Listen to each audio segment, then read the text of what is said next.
So in no way could Palestine or Bilad al-Sham, which includes Israel, or the land of Israel, Jerusalem, in no way could that be Islamic land from the very beginning.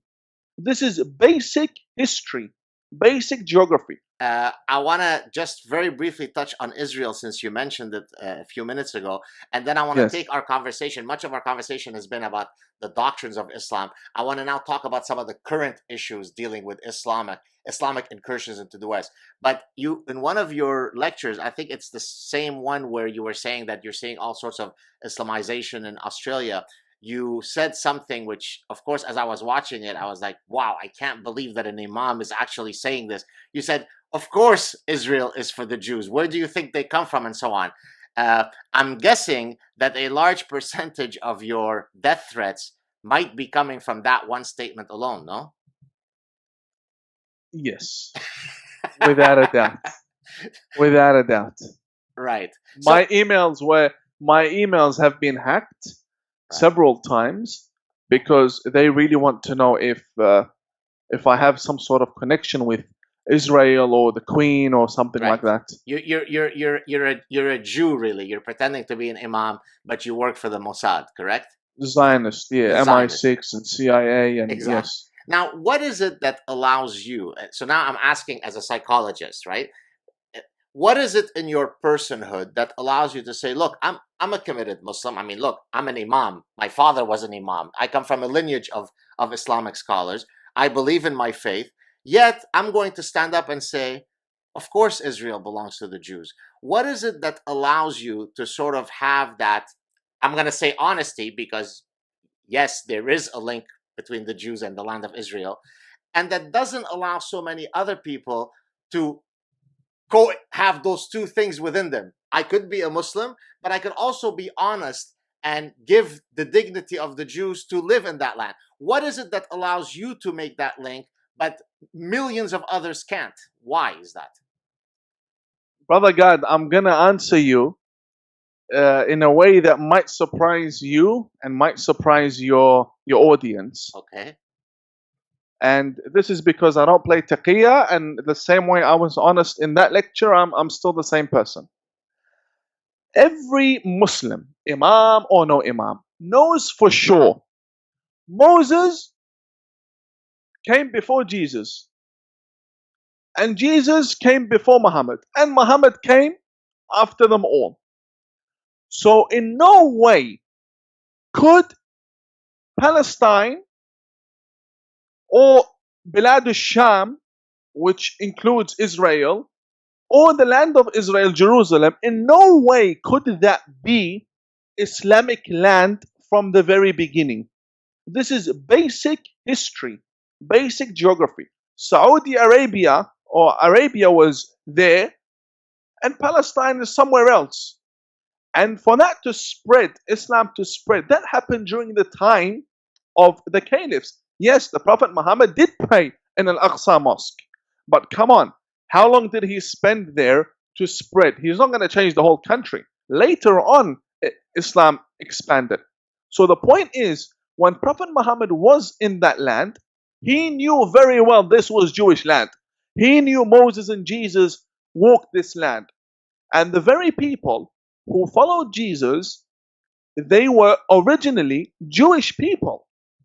So if they change their faith and become Christians and then become Muslims, you've changed your faith. You haven't changed the history of the land. From Cairo, which I've been to, you have the graveyards of the Jewish people, to Iran, to Iraq, all the way to Yemen, this entire area. We had Jewish people. We cannot deny this. Why can't they say it, but I can? And the answer, as foolish as it may sound, is because they depend on Islamic centers to give them money to live, and if they speak, they will lose their financial support, whereby I am financially supporting myself by myself because I've been successful in some business projects, and that's why I have the freedom to say what I like without without fearing anyone to come with the scissor and cut my income from me and my family. That's the main reason. So if they were all financially free and they had some sort of security, they will all speak out. Yes, we have some really dumb imams. We have really dumb imams that will speak So, as so, though Muhammad was before Adam. We have people like that. so it is not true, as one Iranian imam said, that earthquakes are caused by the fact that women dress in a very provocative manner. There is no link between the provocative attire of women and earthquakes. Can we put that one to bed? Yeah, that reminds me of the left when they say the climate change causes the attacks in London. Oh my God, don't get me going on that one, Imam. I think we are mixing between the Islamic teachings and the Islamic culture. We have a culture of Muslims, the authoritarian Arabs, and then we have the Islamic teachings, the culture of the Muslims, which I call the Islamic culture, which is not really the culture of the religion. Yani Hassan Nasrallah, if he was a Christian, he would still be as bad. Any religion you put him in, he's going to do the same thing. Any religion.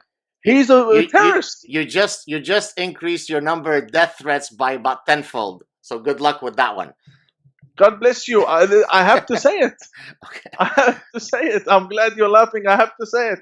Yani, there are people whose culture is like that. Yani, they're born like that. So do you think is this driven? I mean, as somebody, of course, who studies psychology, I'm interested in your thoughts. Not because now you're not talking about religion. You're talking about is the tribal nature of Arab society that might have resulted in what you're talking about, the Islamic culture that has this element of belligerence.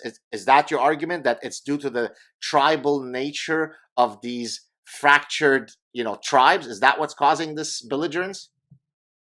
I say the culture plays a big role in the religiosity of the individual, regardless of what religion they are from. However, in Islam, because of the close nations with one another, so for example, Israel being a state is copying a lot of hate from the neighbors. But if we had many Jewish neighbors, the audacity of the Jews would be a lot higher, naturally. The same with the Muslims. We have all of these neighbors who are all Muslims neighboring each other. Therefore, you have a wide geographic spread of this Arab culture.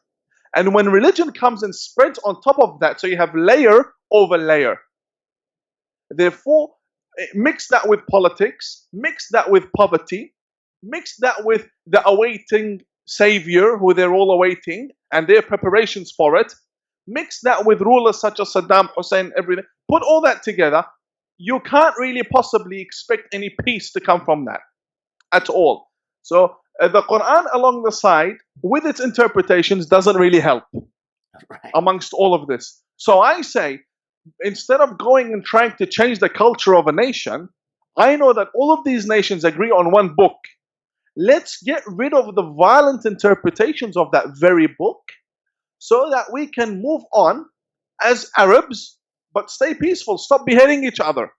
And as Jews, and let everybody live, and as Christians, and just get along. It's 2025. America's debt is over $37 trillion, and the dollar just had its worst crash since 1973. That puts your savings and your family's future at risk. That's why we trust Alpha Omega Gold, a company that stands unapologetically with Israel and supports Stand Tall Israel. Visit ao.gold/stand to claim your free precious metals wayfinder guide or call 1-855-426-4653 today. Protect your future before it's too late.